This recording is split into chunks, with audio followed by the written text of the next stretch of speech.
व अला आलिहि व अस्हाबिहि ज़विल खैरि वल इहसान अम्मा बअद फ़अऊज़ु बिल्लाहि मिनश शैतानिर रजीम बिस्मिल्लाहिर रहमानिर रहीम क़ुल बिफ़ज़लिल्लाहि व बिरहमतिहि फ़बिज़ालिका फ़लयफ़रहू सदक़ल्लाहु मौलाना अज़ीम। बारगाह रिसालत मुआब सल्लल्लाहु अलैहि वसल्लम में दुरूद पाक का हदिया पेश करें। अल्लाहुम्मा सल्लि अला सय्यिदिना मुहम्मदिन मअदनिल जूदि वल करम व आलिहि व अस्हाबिहिल किराम व इब्निहिल करीम व बारिक व सल्लिम सलातन दाइमतन सरमदन अबदा। अज़ीज़ान गिराम वक़ार, ये महफिल मीलाद मुस्तफ़ा है। रसूल करीम सल्लल्लाहु तआला अलैहि वसल्लम की आमद पाक का तज़किरा करना, जिसके लिए अल्लाह ताला ने एक खासियत अता फरमाई। नबी पाक सल्लल्लाहु तआला अलैहि वसल्लम की हर चीज खास है। कायनात में आप देखें, हुजूर को हर चीज एक मखसूस दी गई है। हुजूर ने फरमाया, अल्लाह ताला ने लोगों में से बनी इस्माइल को मुंतखब किया, बनी इस्माइल में से बनु किनाना को, बनु किनाना में से भी अल्लाह ताला ने चुना कुरैश को, और कुरैश में से भी अल्लाह ने चुना बनु हाशिम को, और बनु हाशिम में से अल्लाह ताला ने मुझे पसंद फरमाया, मुझे चुना। हुजूर अकरम सल्लल्लाहु ताला अलैहि वसल्लम के लिए इस रुए ज़मीन का सबसे आला ख़ानदान चुना गया। मेरे आका किस ख़ानदान में पैदा हुए? कुरैश ख़ानदान में। वो कुरैशी नहीं जो आप लोग बोलते हैं। यहाँ तो कसाब को और गोश्त काटने वाले को भी कुरैशी कहा जाता है। कुरैश ये ख़ानदान है जिनको आज अरबी में करशी भी कहा जाता है। हुजूर पाक सल्लल्लाहु तआला अलैहि वसल्लम को सबसे अफजल ख़ानदान में पैदा किया गया, और उसके अलावा अल्लाह ताला ने रसूल करीम सल्लल्लाहु अलैहि वसल्लम को पैदा करने की जगह भी सबसे ख़ास मुंतखब फरमाई। वो इस रुए ज़मीन की सबसे अफजल जगह मक्का मुकर्रमा को अल्लाह ताला ने अपने हबीब के पैदा होने के लिए पसंद फरमाया। तो मैं ये कहना चाहता हूँ, हुजूर सल्लल्लाहु अलैहि वसल्लम की हर चीज़ ख़ास है। पैदा होने का दिन भी ख़ास, पैदा होने की जगह भी ख़ास, पैदा होने वाले जिस ख़ानदान में वो ख़ानदान भी ख़ास। उसके अलावा रिवायात में यह है कि अल्लाह ताला ने क़यामत तक जो सबसे अच्छे लोग पैदा होने वाले थे, सबसे अच्छे लोग, उन सब को चुन करके अल्लाह ने रसूलुल्लाह का सहाबी बना दिया। सहाबा दुनिया के सबसे अच्छे लोगों में से हैं। हुजूर के साथी भी सबसे मखसूस। मेरे इन चंद जुमलों के बाद अब आपका जहन मैं करीब करता हूँ। नबी पाक के पैदाइश की जगह ख़ास, नबी पाक सल्लल्लाहु अलैहि वसल्लम का ख़ानदान ख़ास, नबी पाक सल्लल्लाहु अलैहि वसल्लम को दिए गए साथी सहाबा भी ख़ास। इसी से अंदाज़ा ये होता है कि क़यामत तक हुजूर के तज़किरे करने वाली महफिलें भी ख़ास होती हैं। हर एक को ये हिस्सा नहीं दिया गया है। हुजूर की मीलाद मनाने की महफिलें भी ख़ास हैं, हर एक को नहीं दी गई। यही मौसम है मेरे अजीजों, जाओ पहचानो, मस्जिदें भी पता चलती हैं, चेहरे भी पता चलते हैं। मखसूस नबी पाक सल्लल्लाहु तआला अलैहि वसल्लम का जिक्र करने वाली कौम को भी अल्लाह ताला ने चुना है, चुना है। और फख्र करो कि अल्लाह ने उस कौम में हमको चुना है। ये किस्मत हमारे हिस्से में आई है कि हम हुजूर अकरम सल्लल्लाहु तआला अलैहि वसल्लम की आमद का तज़किरा करते हैं, छू चिरा किए बगैर। अपने घर के बच्चों की मीलाद या अपने घर के बच्चों की पैदाइश के दिन से के बजाय हम नबी रहमत सल्लल्लाहु अलैहि वसल्लम की आमद के तज़किरे ज़्यादा बयान करते हैं। वजह यह है कि सुन्नियों का ये मानना है कि हमारे पास जो कुछ भी है वो बरकत रसूलुल्लाह की है। वो जो न थे तो और वो जो न हो तो। अब जब सब कुछ रसूलुल्लाह सल्लल्लाहु अलैहि वसल्लम की बरकत से हमें मिला है, तो मेरे अजीजों, दुनिया एहसान फरामोश हो तो अलग बात है, लेकिन जो एहसान को मानते हैं वो उस एहसान के दिन को भी याद रखते हैं। आज 15 अगस्त हमारे मुल्क की यौम आज़ादी को हम याद रखते हैं, इंडिपेंडेंस डे है। पूरे मुल्क में तिरंगे लहराए जाते हैं, लोग अपनी तैयारियां, मिठाइयां, खुशियां सबका इजहार करते हैं। क्यों? उस दिन एक खास तोहफा मिला था इस मुल्क को कि गुलामी से आज़ादी आई। लेकिन मैं पूछता हूं, मुल्क के आज़ाद होकर 80 साल हो गए, अभी तक क्यों आज़ादी की खुशी मनाते हो? जिनको आज़ादी मिली थी वो तो चले गए दुनिया से, वो बाप दादा थे, उनको आज़ादी मिली होगी, तुमको किस चीज की आज़ादी मिली? नहीं, आप ये कहेंगे अगरचे हमारे बाप दादाओं को आज़ादी मिली थी, लेकिन इस मुल्क को आज़ादी मिली वो हमारे लिए एक नेमत का दिन था, इसलिए हम उसका इजहार करते हैं। इस पर तो वो लोग भी सवाल नहीं करते जो मीलाद के मुतालिक सवाल करते हैं।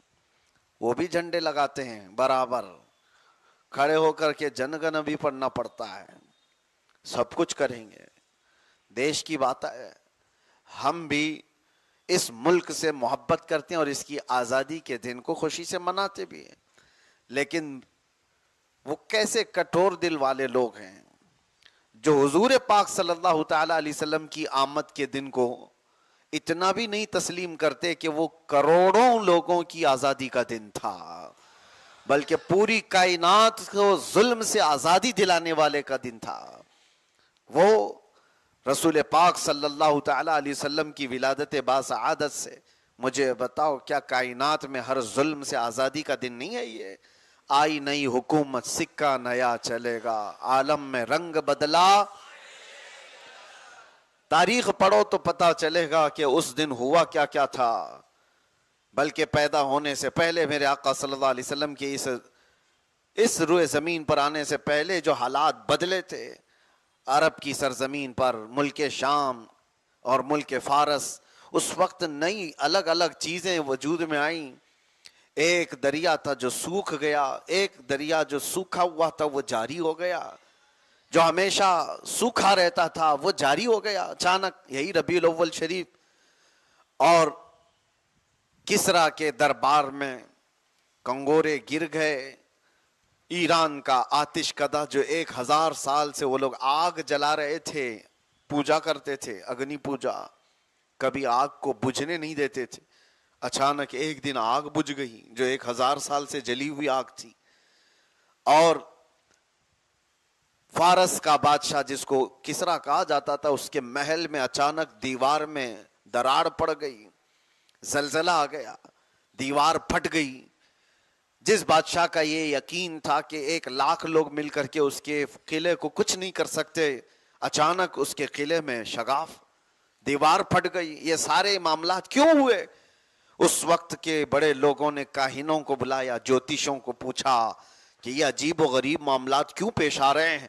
ज्योतिषों ने अपनी तरफ से तहकीक करके या अपने इल्म नजूम के मुताबिक देख करके बताया कि बादशाह सलामत, इस रोए जमीन पर कोई एक बच्चा ऐसा आया है जिसकी वजह से कायनात में ये तमाम चीजें बदल रही हैं। उन्होंने उस वक्त बशारत दी थी और वो दिन था यही रबीउल अव्वल शरीफ का। अब मैं आपको एक शेर की तरफ लेकर के जाता हूं। हुजूर पाक सल्लल्लाहु अलैहि वसल्लम की आमद हुई तो फारस में क्या हो गया? जलजले आ गए। क्या हुआ था? जलजले आए और किला जो था उसका, बादशाह का, वो फट गया, दरार पड़ गई। आप देखें, वो जमाना था जब हुजूर की आमद हुई तो फारस में जलजला भी आया और दीवार किले की फट गई। और आला हजरत उसी वाक़े को याद करके सुन्नियों से कहते हैं, भूलना मत उस वाक़े को, भूलना मत उस वाक़े को। हुजूर के आने के दिन फारस में जलजले आए थे और दीवार फट गई थी। अब तुम हर बार हुजूर की मिलाद की खुशी मनाओ ताकि बार बार हुजूर की नफरत रखने वालों के किलों के अंदर जलजला आता रहे। हश्र तक डालेंगे हम, हाँ, इस शेर का यही मतलब है, हश्र तक डालेंगे हम पैदाइश मौला की धूम। अरे मिसले फारस नजद के किले गिराते जाएंगे। फारस के मिसल, फारस में तो किला, उसमें तो दरार पड़ गई थी और अब हम मिलाद मनाएंगे तो नजदी किलों के अंदर जलजला आ जाएगा। मिसले फारस नजद के किले गिराते जाएंगे, खाक हो जाएं अदू जल कर मगर हम तो रजा, दम में जब तक दम है जिक्र उनका। आप अपने मिशन पर जारी रहो। बस मिलादे मुस्तफ़ा सल्लल्लाहु ताला अलैहि वसल्लम के लिए सच बात मैं बताऊं, मोहब्बत करने वाले को दलील की जरूरत नहीं पेश आती, और सवाल करने वाले को हजार सवाल करने के बाद तशफ़ी नहीं होती। ऐसा नहीं है कि सवाल करना गलत है। हम कहते हैं किसी को अगर कंफ्यूजन है तो सवाल करके तसल्ली कर ले, लेकिन अगर कोई ये सोच करके ही बैठा है कि मैं किसी सूरत में रात को रात मानूंगा ही नहीं, वो ये कहेगा नहीं रात नहीं है, मुझे तो उजाला दिख रहा है, या वो कोई ये सोच करके बैठ जाए दिन के वक्त कि दिन है ही नहीं, तो उसे किस तरह से समझाओगे? ऐसे को समझाना खुद अपने आप में बेवकूफी है। इसीलिए एक बात, इस मौसम में सुन्नी सब भिड़े हुए हैं, सोशल मीडिया पर मुनाजरे चल रहे हैं, मीलाद कहां से साबित है, सवालात की बौछार है, क्योंकि इस मौसम में कुछ कीड़े छोड़े जाते हैं और वो खलफशार मचा करके सुन्नियों के दिमाग को वरगलाते हैं। हमारे बच्चे ये सोचते हैं जल्दी से जल्दी डिबेट करें और इनका जवाब देते रहें। आप जवाब दे रहे हो, किसका जवाब दे रहे हो, किसको जवाब दे रहे हो? मैं एक बात बताता हूं, तुम क्या गलती कर जाते हो। सुना है कि जंगल में एक चीते की और गधे की लड़ाई हो गई थी। चीते की और गधे की लड़ाई हो गई थी। गधा कहता है कि घास नीली है और चीता कहता नहीं घास हरी है। सही बात है, चीता सही कह रहा है, लेकिन गधा मानने को तैयार नहीं, नहीं घास नीली होती है। चीता उसको पकड़ के दिखाए, नहीं देख हरी होती है। लड़ाई बहुत बढ़ गई, गधा मानने को तैयार नहीं। आखिर में तय ये हुआ कि जंगल का राजा शेर है, उससे फैसला करा ले। दोनों आए, शेर बादशाह है, अपना मामला बताया। चीता कहता है बादशाह सलामत, ये देखो गधा मानता नहीं, घास को नीली कहता है। बादशाह ने पूछा शेर ने, तू क्या कहता है? कहा घास हरी है, जो हरी है मैं हरी बता रहा हूं। शेर ने कोड़ा मंगवाया और कहा चीते को 10 कोड़े मारो, चीते को 10 कोड़े मारो। तो चीता घबरा गया, तुम तो मेरी बिरादरी वाले हो, फिर भी तुम मुझे मरवा रहे हो, मैंने क्या गलत किया? कोड़े मारने के लिए चीते को, हालांकि सही कह रहा था घास हरी है। बादशाह ने कहा तुझे घास हरी है कहने पर नहीं मारा जा रहा है, गधे से बहस क्यों किया इस पर मारा जा रहा है। तू दलील किसको दे रहा है? तेरी शान तो देख, तू चीता है और तू बहस कर रहा है गधे के साथ। ऐ सुन्नियों, गधों से बहस मत करो। तुम्हें रसूलुल्लाह सल्लल्लाहु अलैहि वसल्लम ने अपनी मोहब्बत के लिए चुना है, तो इस मोहब्बत में जमे रहो, डटे रहो। मिलादे मुस्तफ़ा सल्लल्लाहु अलैहि वसल्लम की महफिल में मुझे बताओ, तुम्हारे इश्क में इजाफा नहीं होता है तो मुझे बताओ। हुजूर की मोहब्बत में दिल धड़कता नहीं है तो बताओ। क्या इन महफिलों में आने के बाद, हुजूर के तज़किरे सुनने के बाद वाहियात और खुराफात आती हैं दिमाग में? नहीं, बल्कि मजलिस मिलादे मुस्तफ़ा सल्लल्लाहु अलैहि वसल्लम में आने के बाद कच्चा हो तो वो हुजूर की मोहब्बत में तड़पना सीख जाता है, वो ढीला हो तो वो पक्का बन जाता है। इसीलिए मेरे अजीजों, इन महफिलों को जो मोहब्बत करने वाला है वो समझता है। दलाइल की रोशनी में देखा जाए तो हमारे उलमा ने सब कुछ बयान किया है। यह आपकी ड्यूटी नहीं है नुक्कड़ पर गली पर खड़े होकर के व्हाट्सएप और फेसबुक पे मुनाजरा करते रहो। उलमा का काम है, उलमा ज़वील एहतराम के हवाले कर दो, मुफ्तियान किराम के हवाले कर दो कि ये दलाइल की रोशनी में उनसे बात किया जाए। ये ऐसी बात है कि ऑपरेशन कौन करता है? डॉक्टर करता है। ऑपरेशन डॉक्टर करता है, थिएटर में करता है। लेकिन अगर खेत में खड़े होकर 2 किसान लड़ने लगे कि नहीं लीवर का ऑपरेशन यहां से होना चाहिए, हार्ट का ऑपरेशन यहां से होना चाहिए, तो दोनों किसान हैं और खड़े होकर के बहस कर रहे हैं कि ऑपरेशन ऐसा होना चाहिए, ऑपरेशन वैसा होना चाहिए, तो तुम्हें हंसी नहीं आएगी? तुम ये नहीं कहोगे तेरा काम है कुदाल फावड़े से जमीन खोद, बीज बोद, आग फसल उगा। जिसका काम है ऑपरेशन करना वो जानता है कहां से करना है। दलाइल इल्मी एतबार से, अकली एतबार से देना ये उलमा और मुफ्तियान कराम का काम है, ना कि व्हाट्सएप और ये फेसबुक पर घंटों बैठने वाले आम नौजवानों का काम है। वरना होगा ये कि ये भी किसान ऑपरेशन करेंगे तो फिर फावड़े से करना लगे। अल्लाह तबारक व तआला हमारे बच्चों को अक्ल सलीम अता फरमाए और इन मौसमों में आने वाले खुराफात और वाहियात और फैले हुए कीड़ों से अल्लाह हमारी हिफाजत फरमाए। हाँ, हमारे पास दवा है, जब कभी ज्यादा कीड़े आते हैं तो स्प्रे का इस्तेमाल किया जाता है और हमारे पास बरेली का स्प्रे मौजूद है। इश्क़ मुस्तफ़ा सल्लल्लाहु अलैहि वसल्लम में मुसलसल आला हजरत की नातें पढ़ो, फिर देखो ये स्प्रे का काम करता है कि नहीं करता है। नबी पाक सल्लल्लाहु ताला अलैहि वसल्लम की मोहब्बत भी बढ़ती है और दुश्मन वैसे ही दूर भी चले जाते हैं। मुझे हैरत हुई एक बात पर, मैं आपको बताऊं, मैं एक जलसे में शिरकत के लिए हाजिर था। अब तो बड़े बड़े जहां जलसे देखें तो वो भी घुसने की कोशिश करते हैं, जो जिंदगी भर मीलाद को शिरक और बिदात कह रहे थे। तो ऐसे ही किसी एक जलसे की बात है तो वो लोग, उनका भी आना बताया जा रहा है कि ये भी आएंगे वो भी आएंगे। हमसे लोगों ने पूछा क्या आप जाएंगे वहां पर, ऐसे लोग आ रहे हैं। मैंने कहा मुझे तो जाना है। जाने के बाद मैंने ये कहा मियां सवाल उनसे करो कि तुम यहां क्यों आए, ये हमारा मिंबर है। जहां हुजूर पाक सल्लल्लाहु अलैहि वसल्लम की मीलाद का जिक्र करना है वो तो हमारा मिंबर है। सवाल उनसे करो। पब्लिक को देखा तो आ गए, लोगों को बहलाने फुसलाने के लिए आ गए। एक वक्त आएगा जब सुन्नियत जाग जाएगी तो हर एक को हुजूर की बात करनी पड़ेगी। उन्हें अगर लोगों का ही तस्वुर और ख्याल है तो देखना हुजूर पाक सल्लल्लाहु ताला अलैहि वसल्लम की मीलाद की बातें वो भी करने लग जाएंगे। वक्त आएगा आप तमामी हजरात जो शरई तरीके से मीलाद मुस्तफ़ा सल्लल्लाहु अलैहि वसल्लम में वो मनाएं, ना ये कि धूम धड़ाके गाने बाजे डीजे और उस मीलाद के दिन खुराफात वाहियात पटाखे, ये सारी चीजें जुलूस मीलाद मुस्तफ़ा सल्लल्लाहु अलैहि वसल्लम में हरगिज़ ज़ेब नहीं देते। नौजवानों को तो ये चाहिए वह अखलाक रसूल में मलबूस होकर के ऐसे निकलें कि दुनिया देख करके कहे 1400 साल बाद भी गुलामी की गर्मी अभी भी बाकी है।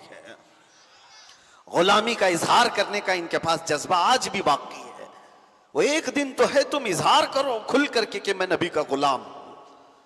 हुजूर की सुन्नतों में आओ, नबी पाक सल्लल्लाहु ताला अलैहि वसल्लम के अखलाक को आम करो, उनकी हदीसों को आम करो। जो कोई तुमसे मिले मुलाकात करे, चंद हदीसों के पैगामात ट्रांसलेटेड ही क्यों ना हो, अरबी से इंग्लिश में, किसी दूसरी जुबान में, हिंदी में, मराठी में, दूसरों तक पहुंचाओ और बताओ कि मेरे नबी के फरामीन क्या थे। इसलिए कि मैंने देखा है आज के दौर में भी जो हुजूर पाक सल्लल्लाहु अलैहि वसल्लम पर उंगली उठा रहे हैं, उनका कसूर यह है कि उन्होंने हुजूर को पढ़ा नहीं, उन्होंने सिर्फ आपको देखा है। वो सिर्फ तुमसे नफरत कर रहे हैं। मुसलमानों से नफरत करते करते उनको ऐसा लगा कि रसूलुल्लाह सल्लल्लाहु अलैहि वसल्लम ऐसे थे, मुआज़ल्लाह रब्बिल आलमीन। वो तुम्हारे अमाल को उन्होंने देखा। अगर वो हुजूर को पढ़े होते तो मेरे अजीजों वही होता जो तलवार लेकर के आए हुए उमर हुजूर के कदमों में अपनी गर्दन देने को तैयार हो गए थे। आज भी वही हालात होंगे। जिन्होंने नफरत सिर्फ आपको देख करके किया है, जब वो हुजूर को पढ़ेंगे तो वो नफरत मोहब्बत में बदल जाए।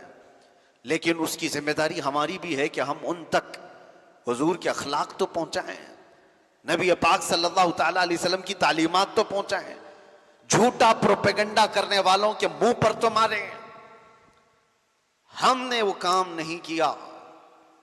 हम उन लोगों को इसी तरह से आजाद छोड़े रखे कि पढ़ना है तो पढ़ लो, नहीं तो हम तो नहीं तुम्हें देने वाले हैं। आपकी जिम्मेदारी है।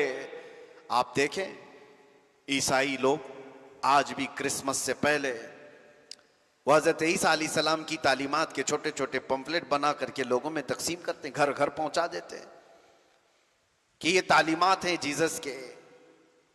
किसी भी तरह से वो अपने मिशन पर काम करते चले जा रहे हैं। मीलाद मुस्तफ़ा सल्लल्लाहु अलैहि वसल्लम में सुन्नियों, क्या आपकी ये जिम्मेदारी नहीं कि सीरत मुस्तफ़ा के चंद हसीन झलकियां दूसरों तक पहुंचाएं? मेरे आका के अखलाक ये थे, बच्चों से प्यार ऐसा था, औरतों के हुकूक पर मेरे आका ने ऐसे बात फरमाई, बूढ़ों के लिए इस तरह से अखलाक बताए, तिजारत के उसूल और आदाब, शादीशुदा जिंदगी, अज़दवाजी जिंदगी, आदाब मुआशरत, ये मेरे मुस्तफ़ा ने बताए। अरे बात करने का सलीका मेरे मुस्तफ़ा ने दिया, चलने फिरने उठने बैठने सोने का सलीका मेरे आका ने दिया है, खाने पीने के तरीके मेरे आका ने दिए, जिंदगी का हर बाप मेरे आका ने खोल करके तुम्हारे सामने बयान किया है। कौन सी ऐसी चीज है जिसको तशना छोड़ दिया गया है, प्यासा रखा गया है? हर चीज खुल करके बयान की गई है। बस बात यह है कि उम्मत मुस्तफ़ा सल्लल्लाहु अलैहि वसल्लम में उन तमाम पैगामात को दूसरों तक पहुंचा नहीं सकी, हमने नहीं पहुंचाया है। एक बात मैं सुनता हूं, मैंने काफी पहले ही पढ़ा, बायजीद बुस्तामी बड़े पाए के बुजुर्ग हैं, उनकी एक दुआ थी, अल्लाह से ये दुआ करते थे कि अल्लाह मुझे उस वक्त तक मौत नहीं देना जब तक मैं तेरे नबी की हर सुन्नत पर अमल ना कर लूं, जिन सुन्नतों को मैं जानता हूं। अल्लाह ने उनकी दुआ कबूल की, जितनी सुन्नतें उन्हें पता थी सब पर उन्होंने जिंदगी में अमल कर लिया था। लेकिन वो कहते हैं आखिर वक्त आया उनकी जिंदगी का तो उनकी आंखों से आंसू थे जारी। लोगों ने पूछा आप क्यों रो रहे हैं? कहा कि मैंने दुआ की थी अल्लाह से कि मैं जिंदगी में तेरे नबी की हर सुन्नत पर अमल कर लूं जिनको मैं जानता हूं, लेकिन एक सुन्नत मुझसे छूटी जा रही है और मेरी मौत करीब आ रही है, मुझे उस सुन्नत पर अमल का मौका नहीं मिला। लोगों ने पूछा वो कौन सी सुन्नत है?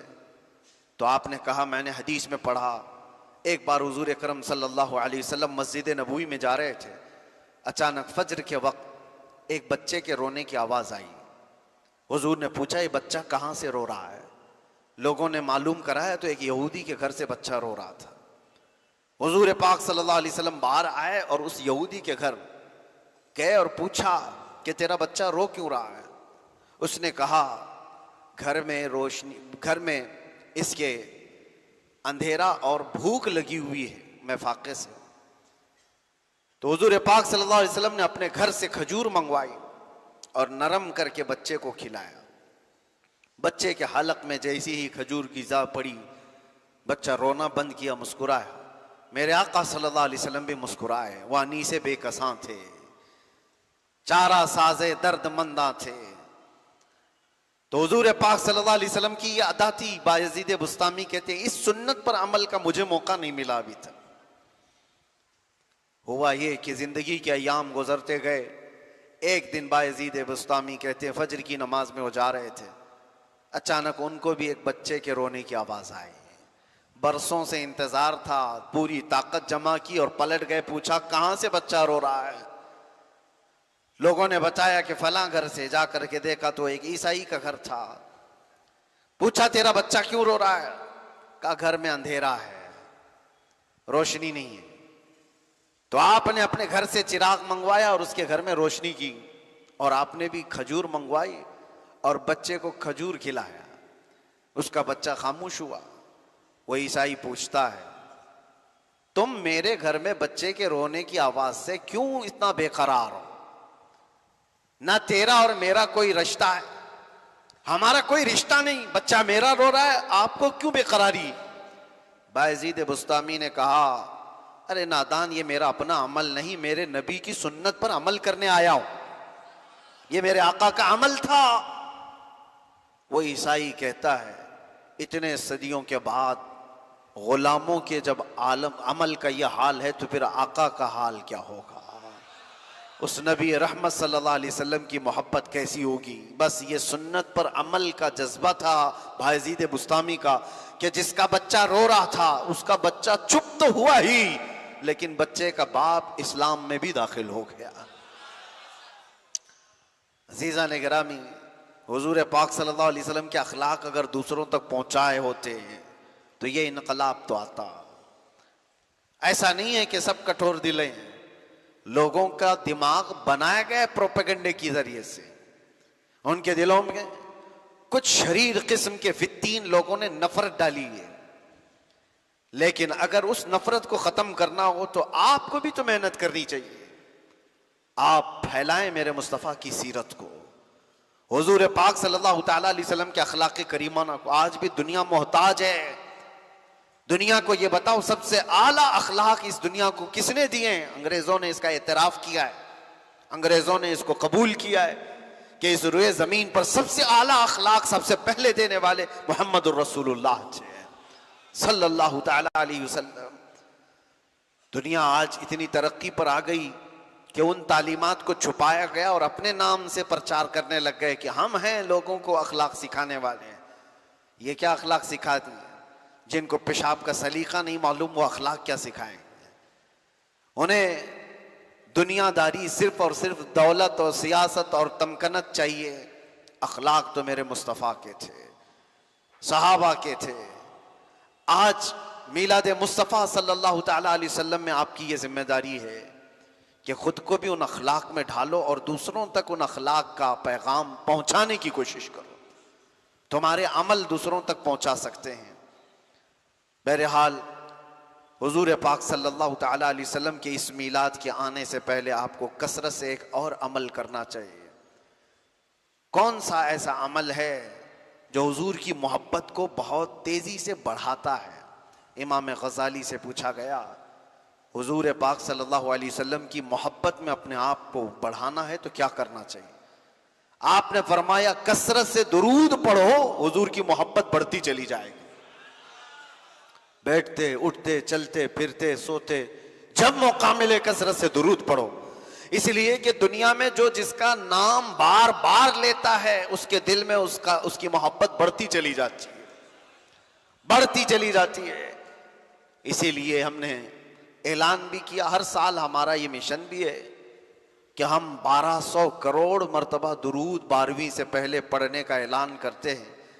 बिहम्दिही ताला पिछले कई सालों से अल-अमान की तरफ से हमारे जो ऐलान हुआ तो लोगों ने इतने दुरूद पढ़े कि एक साल तो 12,000 करोड़ से भी ज्यादा हो गए, उससे भी ज्यादा हुआ। आपसे भी मैं कहता हूं कि 12वीं शरीफ आने वाली है, कसरत से दुरूद पढ़ें। और हमने जो ऐलान किया वो पेज मौजूद है, उसमें अपना इंदराज करवाएं। इंशाअल्लाहुल अज़ीज़ कल ही आपका ये फकीर मदीने तैयबा हाजिर होगा इंशाअल्लाह। इंशाअल्लाह कल मैं सफर पर जाऊंगा और जितने लोगों ने दुरूद पाक पढ़ा है वो नजराना हुजूर की बारगाह में हम बनफ्से नफीस पेश करने की सआदत हासिल करेंगे इंशाअल्लाह। कसरत से दुरूद पढ़ो। हाँ, एक बात ये भी यहां पर मैं आपको बता दूं, कुछ लोग जहालत की हद हो गई। आपको लगेगा लतीफा सुना रहे हैं। 2 साल पहले जिन लोगों ने मुझे अरेस्ट किया था बड़े धूमधाम से लेकर के गए थे और बड़े बड़े अधिकारी हैं, आपकी आंखें फटी रह जाएंगी मैं बताऊं तो। इन्वेस्टिगेशन चल रहा है, सब तरह से ढूंढ कर निकाला गया है कहां से क्या क्या है, तकरीरें सब जमा हैं, क्लिपें सब जमा हैं, क्या क्या बोल के आया सब चीजें। लेकिन फोकस इस बात पर था कि पैसा कितना जमा किया इसने।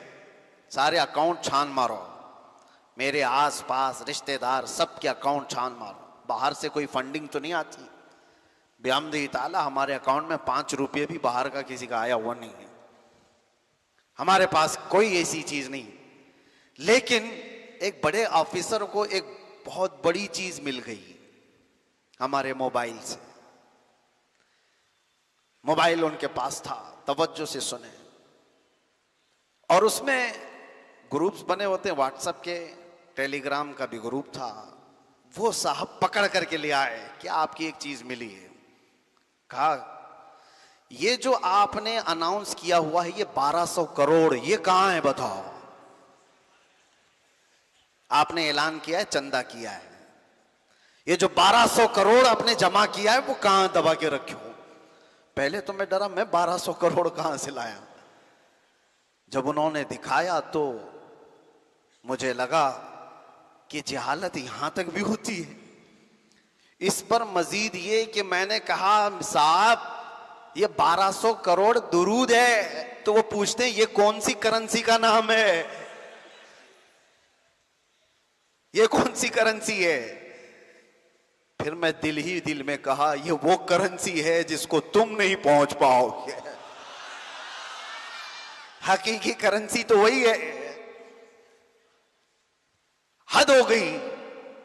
मैंने फिर समझाया कि हम अपनी जुबान से पढ़ते हैं अल्लाहुम्मा सल्ली अला सय्यिदिना मुहम्मद, इसको दुरूद कहते हैं। इस तरह के 1200 करोड़ मर्तबा जमा करने का हमने अज़्म किया था, वो है ये मिशन। कहा इस तरह काउंट करके इससे मिलेगा क्या आपको? इतने करोड़ आपने जमा किया है अगर, तो आपको मिलेगा क्या? उनको लगा होगा कि यूट्यूब या फिर ये टेलीग्राम इतने जमा करेंगे तो कुछ दे देंगे। हमने कहा साहब ये कुछ नहीं देते, जिनके लिए हम जमा कर रहे हैं वहीं से सब कुछ मिलता है। आज आपसे भी मैं कहता हूं, फिर अब वो तो टेलीग्राम और व्हाट्सएप में था, अब खुल करके कहता हूं 1200 करोड़ जमा करेंगे इंशाअल्लाह। कौन सी करेंसी? दुरूद पाक की। दुरूद पाक बारगाह मुस्तफ़ा सल्लल्लाहु ताला अलैहि वसल्लम में पेश करने की सआदत हासिल करेंगे इंशाअल्लाह। और फरमाया गया जो कसरत से दुरूद पढ़ता है उसकी जुबान में असर पैदा किया जाता है, जो कसरत से दुरूद पढ़ता है उसके चेहरे पर वक़ार पैदा किया जाता है, उसकी इज्जत को बढ़ाया जाता है, लोगों में उसका मकाम बुलंद हो जाता है। कसरत से दुरूद पाक पढ़ने वाला कभी बेबरकती का या मोहताजी का शिकार नहीं होता। कसरत से दुरूद पाक पढ़ने वाला झगड़े फसादात किसी और बुरे काम में मुत्तहम नहीं होता कि उस पर कोई तोहमत लगी हो। कसरत से दुरूद पाक पढ़ने वाला सैयदना सुलेमान जजूली साहिब दलाइलुल खैरात, जिन्होंने दुरूदों का मजमुआ जमा किया है, वो कहते मैं एक बार सफ़र पर था और मैं असर की नमाज का वक्त हुआ तो नमाज मुझे पढ़नी थी। पानी कहीं मिल नहीं रहा था, एक कुआं था लेकिन निकालने के लिए कोई आला नहीं था, कोई डोल रस्सी नहीं। एक छोटी सी 10 साल की लड़की उधर करीब थी। मैंने उससे कहा तेरा घर करीब है तो मुझे कुएं से पानी निकालने का कोई आला ला करके दे दे। वो लड़की कहती है किस लिए? आपको नमाज पढ़ना है? कहा हाँ, असर का वक्त जा रहा है, मुझे वजू करना है, नमाज पढ़ना है। वो कहती है ठीक है, मैं आपके पानी का इंतजाम करती हूँ। कुएं के करीब आई और कुछ पढ़ा, उस कुएं में उसने थूक दिया। जैसे ही उसका थूक गिरा कुएं का पानी जोश मारता हुआ ऊपर आ गया। सुलेमान जजूली कहते मैंने वजू कर लिया, उस लड़की की ये करामत देखी। मैंने उससे कहा नमाज पढ़ लेने दे, मुझे तुझसे कुछ बात करनी है। नमाज पढ़ने के बाद वो वास्ता देते हुए कहती अल्लाह का वास्ता बता बच्ची, क्या तूने वजीफा किया? कौन सा वजीफा किया जिससे पानी इस तरह से जोश मारता हुआ ऊपर आया? वो लड़की मुस्कुराती हुई कहती है मैं कोई बड़ा वजीफा नहीं करती, बस ये है कि मेरे बाप ने मुझे हलाल खिलाया है और मैं अपनी जुबान से झूठ कभी नहीं बोलती और कसरत से दुरूद पाक का विर्द किया करती हूँ। इसके अलावा कोई वजीफा और नहीं, कसरत से दुरूद पाक का विर्द किया करती हूँ। अल्लाह तबारक व तआला इस मिलाद मुबारका में हमारी जुबानों में तासीर अता फरमाए।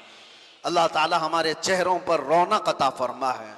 आई हुई बलाओं और मुसीबतों को अल्लाह ताला दुरूद पाक और मिलाद मुबारका के सदक़े दूर फरमाए। अज़ीज़ान गिरामी वक़ार, 12वीं मुस्तफ़ा करीम सल्लल्लाहु ताला अलैहि वसल्लम की आने से पहले एक तमन्ना और लेकर के रोज़ाना जिया करो कि हुजूर की विलादत का दिन है। जब आम लोगों में से किसी का बर्थडे होता है तो खुशी का दिन ही समझते हैं ना, लोग खुशी का दिन ही समझते हैं, दुआएं करते हैं, ये खुशी का दिन है। और जिसका जन्मदिन होता है वो खुश होता है, जो आए मोहब्बत से उन्हें मिला, हो सकता है उसको किसी ने तोहफे दिया और वो किसी आने वाले को तोहफा दे रहा है, उसकी खुशी का दिन है। यह कायनात के आका व मौला और जूदो सखा के बादशाह की पैदाइश का दिन है।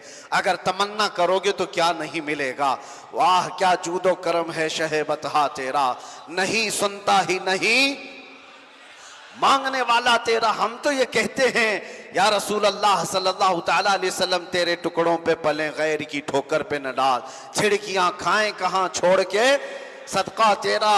हमारे बुजुर्गों ने हमें बताया उस दरबार की शान ये है, मांगेंगे मांगे जाएंगे, मुंह मांगी पाएंगे। सरकार में न ला है न हाजत अगर की है, कौन देता है देने को मुंह चाहिए, देने वाला है सच्चा हमारा नबी।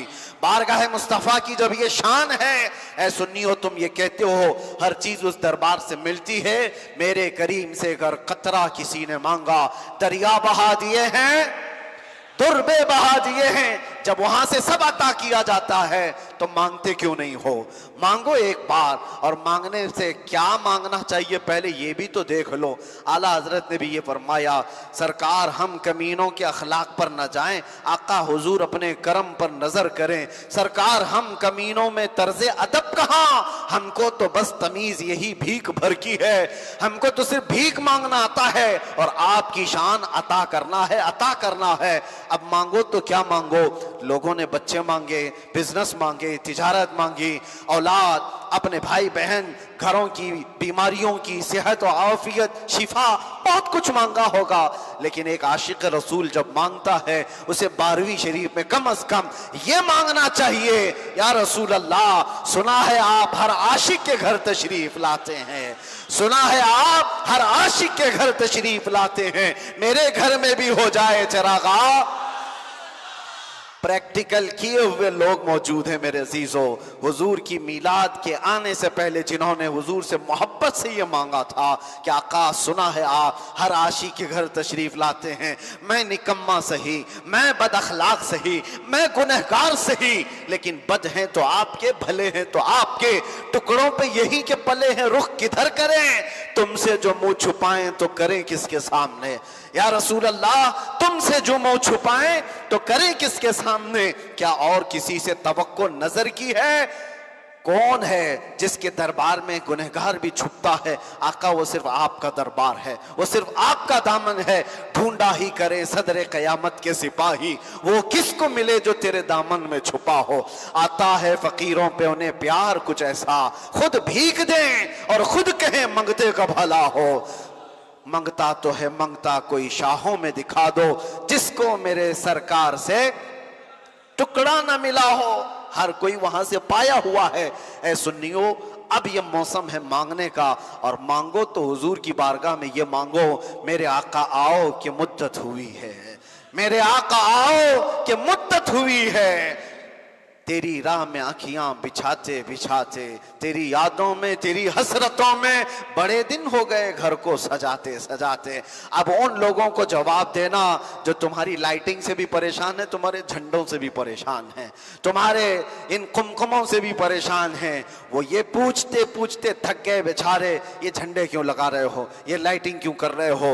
उन्हें नहीं मालूम कि हर बंदा किसी की आमद के इंतजार में घर को सजाता है। तुम्हें क्या पता, तुम तो रसूल को मुर्दा मानते हो। हमारा अकीदा है तू जिंदा है वल्लाह, तू जिंदा है वल्लाह। तेरी मेरी चश्मे आलम से छुप जाने वाले मेरे आका आज भी अपनी कब्र अनवर में जिंदा हैं। और हम सुन्नी तो ये मानते हैं वो आएंगे आते होंगे, अभी आएंगे, वो आएंगे आते होंगे, अभी आएंगे। यही सोच के हमने महफिल को सजा रखा है। हवा का मौसम बता रहा है, वो जुल्फ अपनी लहरा रहे हैं, सवारी तैबा से चल पड़ी है, हुजूर तशरीफ ला रहे हैं।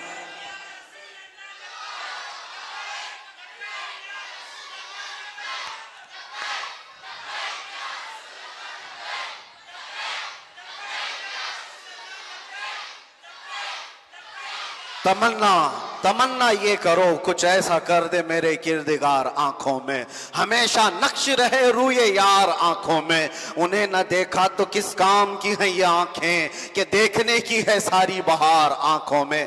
एक आशिक सादिक की ये तमन्ना होती है, हुजूर को नजरों में इतना बसा लो, इतना बसा लो, मैं सो जाऊं या मुस्तफा कहते कहते। खुले आंख सल्ले तुम आंख बंद करो तो भी वही नजर आए, आंख खोलो तो भी वही नजर आए। हुस्ने जमाले मुस्तफा ऐसा बस जाए कि जब तुम कब्र में भी जाओ फरिश्ते सवाल करें बता किसकी उम्मत हो, तो तुम क्या कहोगे? फरिश्ते जो पूछें कब्र में किसकी उम्मत हो, तो कहते हैं मुफ्ती आजम है।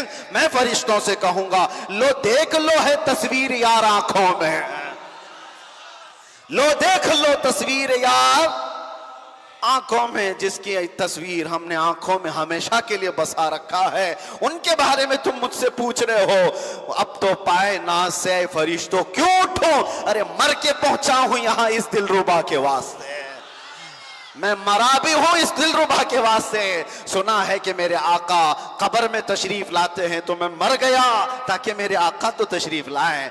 और मैं आपको बता रहा हूं फिर वही बात, तुम्हारे झंडे तुम्हारी लाइटिंग जिनको परेशान करती है उनसे यही कहो मियां हमारा अकीदा है कि हमारा ये मानना है कि घर में छोटा मोटा मेहमान भी आता है तो कचरे साफ किए जाते हैं, और अगर घर में कोई फंक्शन हो तो फिर रंग भी लगाए जाते हैं और बहुत कुछ तैयारियां भी की जाती हैं। और जिस सुन्नी का ये मानना हो मैं तो जी रहा हूं कि मेरे आका किसी दिन मेरे घर तशरीफ लाए, तो फिर हर मीलाद को मैं तो घर सजाता ही हूं, रोशनी करता ही हूं। आपको पता है जब हिजरत की रात मेरे आका सल्लल्लाहु ताला अलैहि वसल्लम अपने घर से निकलकर अपने बिस्तर पर मौला अली को सुलाया, वाकया याद है आपको?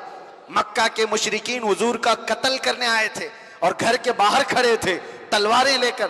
उसी वक्त अल्लाह का हुक्म आया, मेरे आका अपने घर से निकले, हजरत अली को बिस्तर पर सुलाया और निकलकर सीधे उन काफिरों की नजरों के सामने से निकले, किसी को नजर नहीं आए मेरे आका।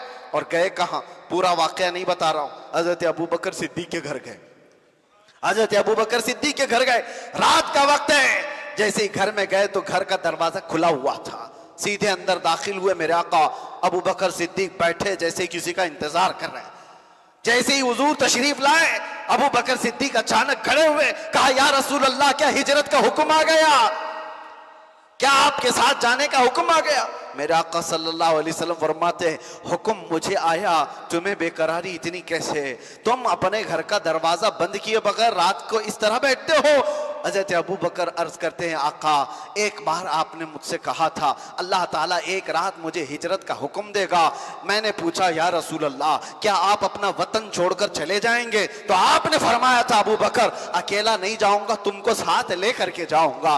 आका जिस दिन आपने ये कहा था उस दिन से मैंने घर का दरवाजा बंद ही नहीं किया। वो आएंगे आते होंगे, वो आएंगे आते होंगे, अभी आएंगे, यही सोच के हमने महफिल को सजा रखा है। ये सिद्दीक़ अकबर की अदा थी मेरे अजीजों। यही मैं कहता हूं अपने घरों को सजाओ और अपने आप को इतना तैयार रखो इस एहसास के साथ कि मेरे आका आएंगे, जरूर आएंगे।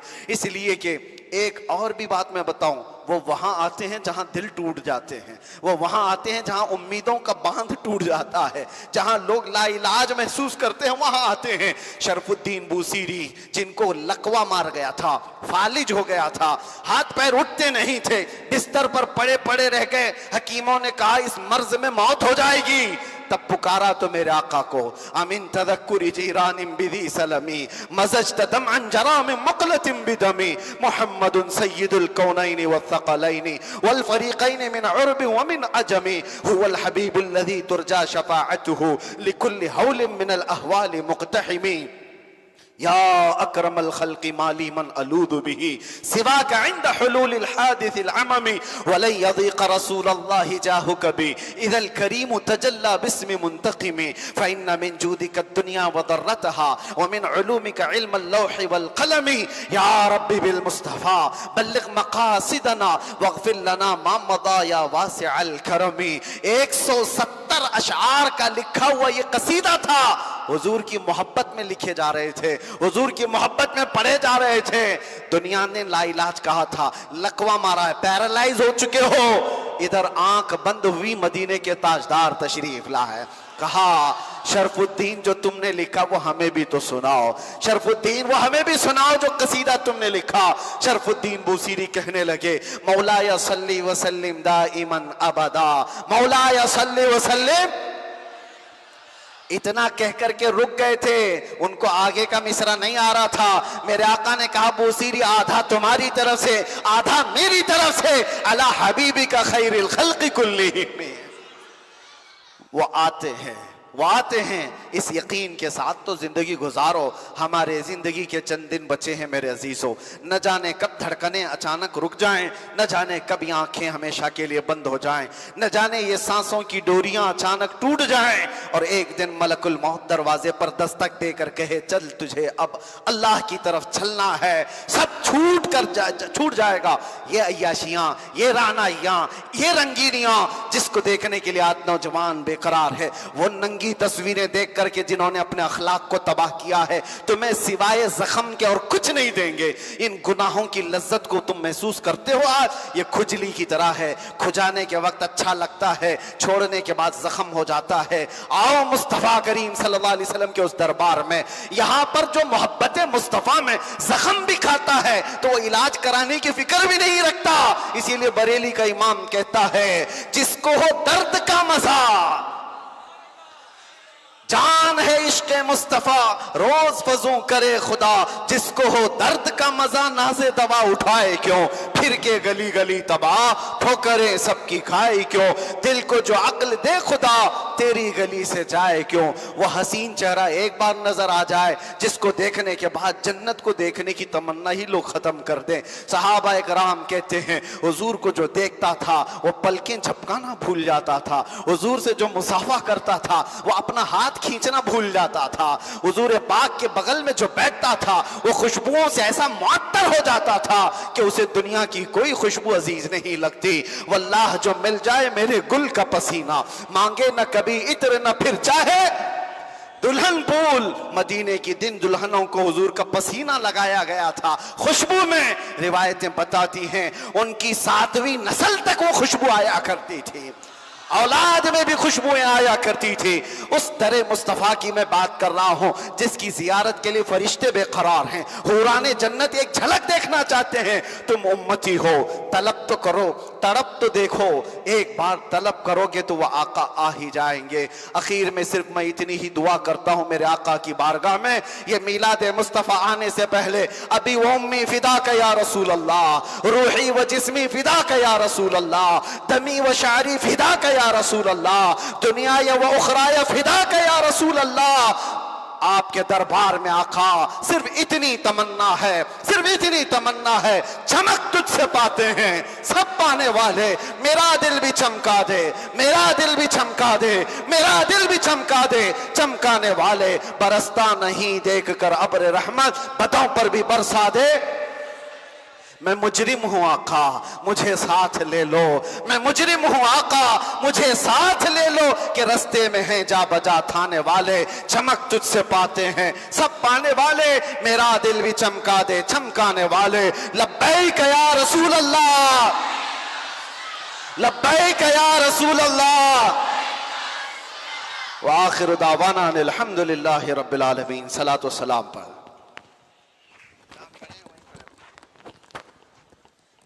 या नबी सलाम अलैका या रसूल